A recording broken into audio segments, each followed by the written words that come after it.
असरदार खबर। पश्चिम बंगाल के मुर्शिदाबाद में हुई हिंसा को लेकर बड़ा खुलासा हुआ है। वक्फ कानून के विरोध में आयोजित प्रदर्शन के दौरान कल मंच से भड़काऊ बयानबाजी हुई थी, जिसके बाद उग्र प्रदर्शनकारियों ने पुलिस पर ही हमला बोल दिया।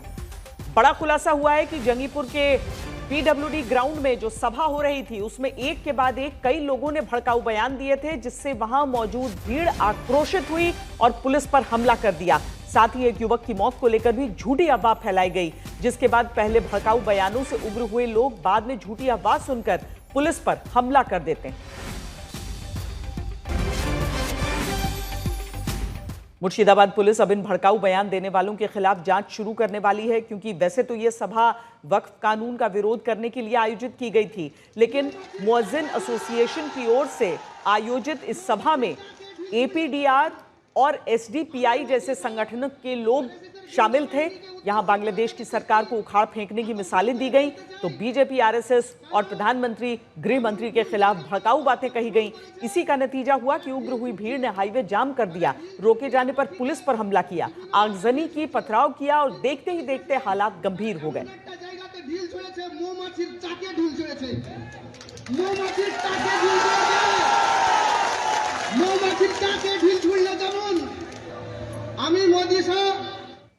हम आपको सुनाते हैं कि हिंदुस्तान की संसद से पारित वक्फ कानून के मजहबी विरोध के नाम पर जो सभा आयोजित की गई थी, उस मंच से कैसे और क्या क्या बातें कही जा रही थी।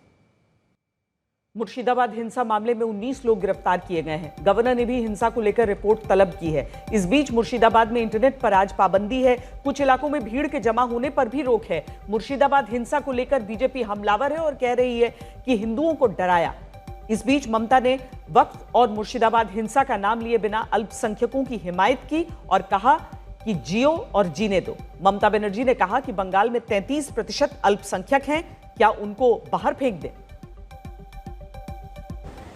और माइनॉरिटी लोगों को हम एक बात कहते हैं,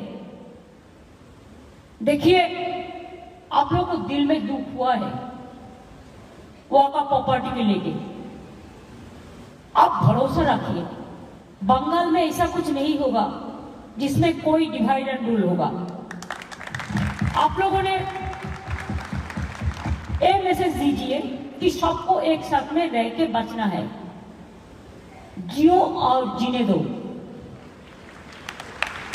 इसके लिए बेसब्र होने का बात नहीं है।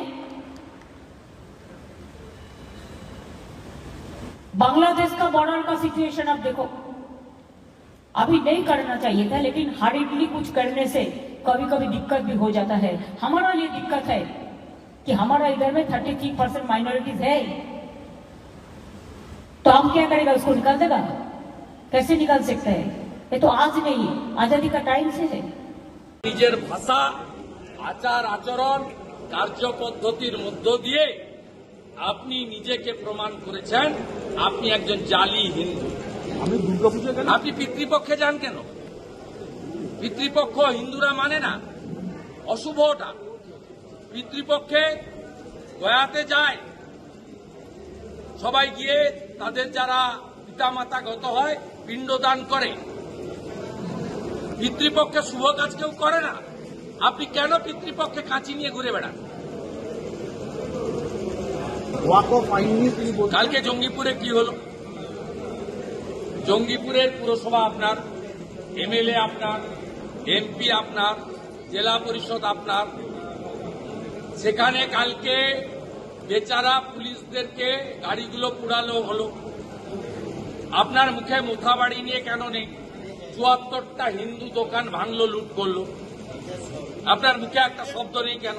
हमारा उद्देश्य यह है कि बांटना नहीं, जोड़ना चाहिए। बांटने से देश बढ़ जाएगा, कमजोरी बढ़ जाएगा, इकोनॉमी कमजोरी बढ़ जाएगा, और यूनाइटेड रहने से देश आगे बढ़ेगा।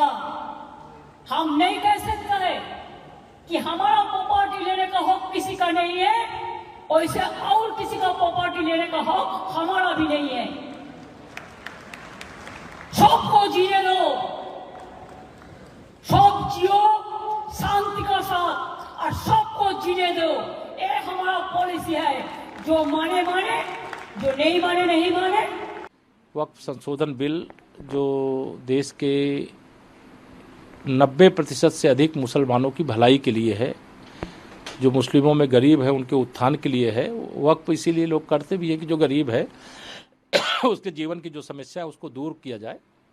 लेकिन अभी तक इसमें धांधागर्दी होती थी, इसमें भ्रष्टाचार होता था, इसमें घोटाला होता था, इसमें कुछ लोगों का वर्चस्व था। उसे माननीय प्रधानमंत्री श्री नरेंद्र मोदी जी के नेतृत्व वाली सरकार ने जो एक बड़े बड़े कदम उठाए गए, उसमें एक बड़ा कदम वक्फ बिल संशोधन का भी है। और उसका विरोध ये शुद्ध रूप से राजनीतिक है और सत्ता के पश्चिम बंगाल की सरकार के संरक्षण में है। और देश में भी जहाँ कहीं विरोध हो रहा है वो मुस्लिम तुष्टीकरण की घटिया घिनौनी देश विरोधी जो राजनीति करने का एक रोग लगा हुआ है उसके कारण से इस प्रकार से हो रहा है। देश का सर्वाधिक मुसलमान वक्फ बिल संशोधन के पक्ष में है और उसका समर्थन कर रहा है। मुर्शिदाबाद में जिस तरह जानबूझकर हिंसा भड़काई गई, उसे लेकर अब राजनीतिक बयानबाजी भी हो रही है। उधर राज्यपाल ने भी हिंसा को लेकर रिपोर्ट मांगी।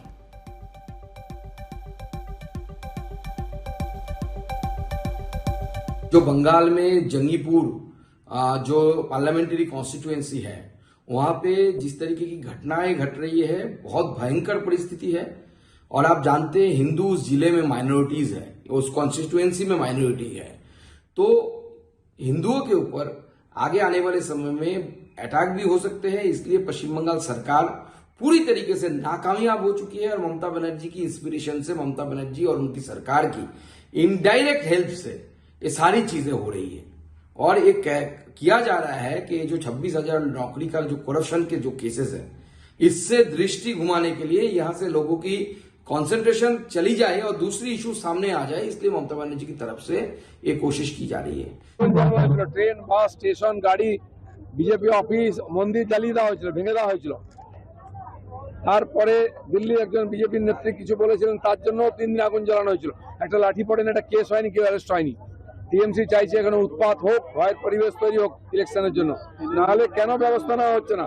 এটা কি বাংলাদেশ হয়ে গেছে নাকি?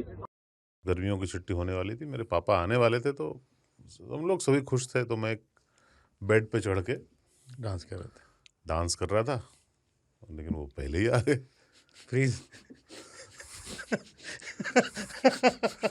तो मैं उस समय तो कंटिन्यू नहीं कर सकता था ना, तो फ्रीज फ्रेम टाइप का हो कसम गया। पैदा कर